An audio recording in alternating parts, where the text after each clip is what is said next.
Bonjour, j'ai le plaisir de vous accueillir sur les Jeudis de l'Agro.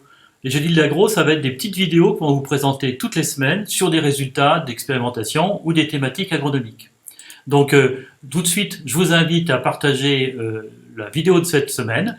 C'est les associations variétales et comment on va comparer une association de variétés en blé tendre avec des variétés pures. Première information, quand on va associer des variétés pour composer une association variétale, on va prendre des génétiques différentes.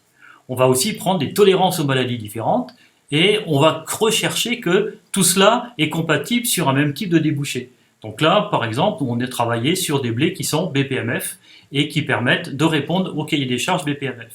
Premier type d'exemple, des associations de variétés qu'on peut semer de bonne heure. De l'extase, du Beauregard, un barbu, une référence, du fructidor et du chevignon. Ce mélange est prêt à tout fait avec une association à 25% de chaque variété. Regardons nos résultats d'essai.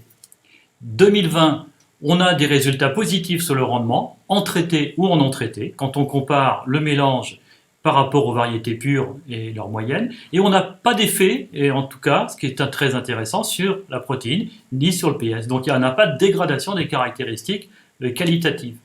Quand on regarde d'autres types de variétés plus précoces, on associe du ténor, du pilier, du winner et de l'ultime dans le mélange appelé MMC2. On a des résultats qui vont dans le même sens.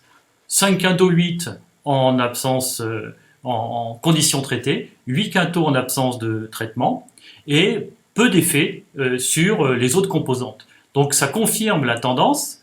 Si on regarde sur 2 ans, le premier mélange présenté, extase, Beauregard, fructidor, chevignon, a des résultats variables d'une année à l'autre, des choses meilleures parfois en 2019, un peu plus modestes en 2020.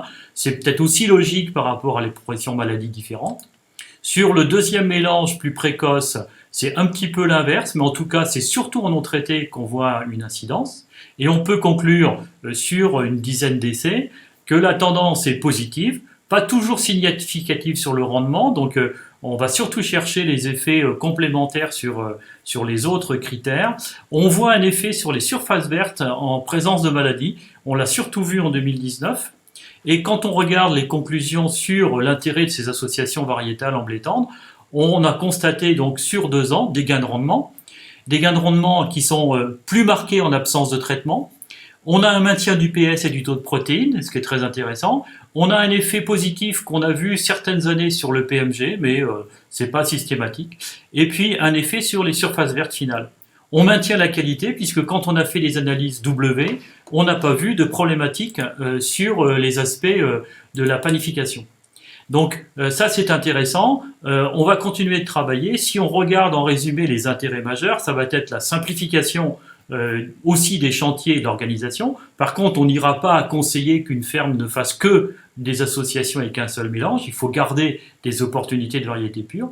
On adaptera ça sur des techniques où on veut réduire les produits phyto parce qu'on a une meilleure résilience aux maladies et en tout cas, on améliore aussi la durée de vie des tolérances variétales.